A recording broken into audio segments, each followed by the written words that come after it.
Welcome to Second Take, the show that focuses on the issues behind the news.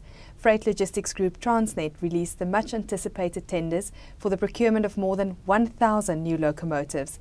Terence Creamer joins me to shed light on the development. Terence, welcome to Second Take. How have the requests for proposals been packaged, and what are some of the milestone dates associated with the two tenders? Well, it's a large procurement program, as you said, over 1,064 in total. 599 new dual voltage locomotives and 465 new diesel locomotives. So I think these are really large procurement items. We have seen fairly large procurement of locomotives over the last few years out of Transnet, but nothing on this sort of scale. So it's big, and I think there's a lot of interest in the market for this procurement process, with the first units starting to come on in the financial year 2014.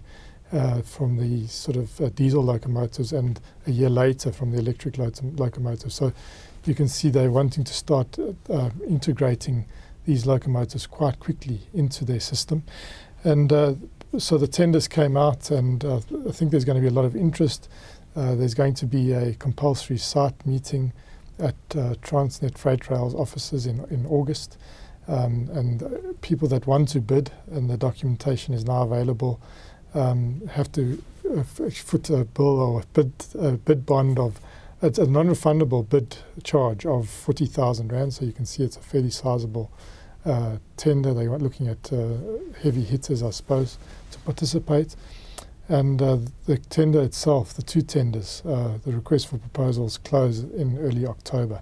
So it seems everything is in motion to procure these locomotives, and coupled to it is a program as well to introduce a lot more wagons. This is just for the general freight business, but they're looking at about nearly 20,000 wagons to be introduced between 2013 and 2019 as well. Why is Transnet pursuing such a large investment in new locomotives?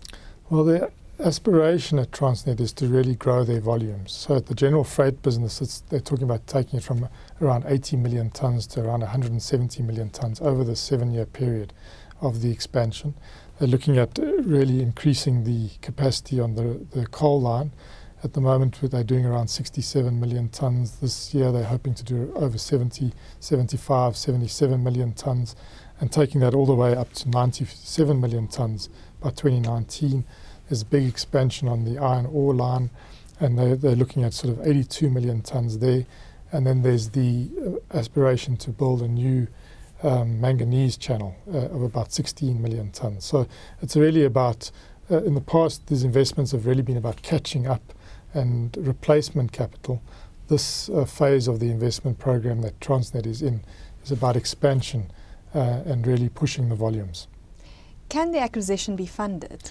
Well, that's everyone asks that question because, yeah, it's a state-owned enterprise. It's had some difficulties in the past, but I think the financial stabilization that's taken place over the last number of years, is in place, and there is a foundation to fund this. They're talking about 70% of the funding necessary for the program, and the program's a bigger 300 billion Rand investment program over the 7-year horizon, 201 billion Rand of which goes to Transnet Freight Rail. So it's new infrastructure in rail, new signalling, but a lot of it, about 35 billion Rand, is going to be directed towards these new locomotives, and then there's new wagons coming on. So it's a big, the rail is the biggest part of this 300 billion Rand investment program. So I think 70% can be funded from internal cash flows, and the balance, around 80 billion Rand or 86 billion Rand, will have to be funded through debt raising exercises. And they're looking at a whole sort of portfolio of debt raising instruments, from good low-cost finance from development finance institutions, through to commercial bank arrangements, through to bond market activity, both domestic and foreign. So there's a whole suite of activities that will take place over the next few years, and they are confident they can fund this program. Finally, it appears as if Transnet is pushing hard for a high level of local content. Why is that the case? Yes, local content. This is really underpinned by the new growth path and the industrial policy action plan of government. This is a state-owned company, so they are sort of bound by those rules. And they're seeing the locomotive procurement both at Transnet as well as at PRASA that's going to be taking place over the next few years, as well as the ESCOM programs, as a not just to meet infrastructure backlogs, which are there and there's pent-up demand in that space, but also to try and create some industrial activity and industrialization around these programs. And the locomotive program, there's a special interest in trying to build a locomotive industrial capacity in South Africa. At the moment, Transnet's achieving around 52% local content on the locomotives it's already procured or is in the process of procuring. And the Transnet Rail Engineering is core to that. And the latest order, there was a follow-on order to General Electric for 43 new locomotives. And there they're achieving well over 60, I think around 67% local content. So you can see there's this drive to push the local content levels.